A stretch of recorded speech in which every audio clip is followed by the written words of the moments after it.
and they said, so what are you going to say when you meet the president?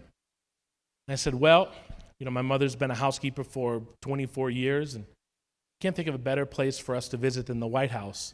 So I'm going to invite myself and my mom to the White House. And they printed it, and that's what he was referring to. And what I want to share there is this message is, if you don't ask, you won't get it. So if there's something that you want in life, you have to put it out in the universe in order to receive it or to give it.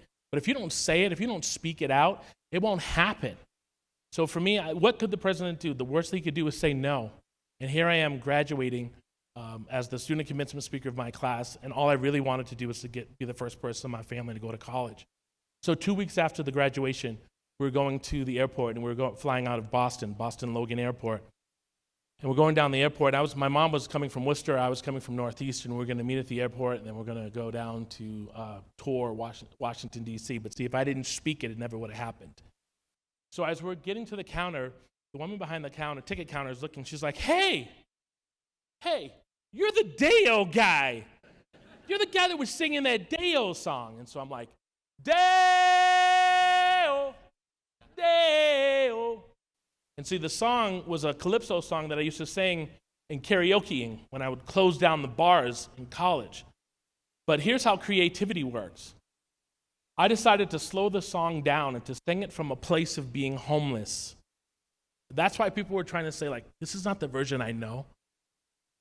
And I started my speech off by saying, when I was a senior in high school, my mother was pregnant with her fourth child. My father was nowhere to live, and we found ourselves homeless. And that's how I got to Northeastern.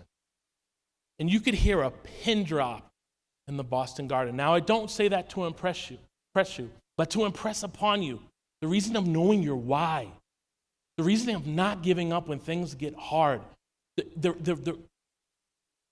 being able to rise in difficult times. Throughout it all, still I rise, Maya Angelou has once said.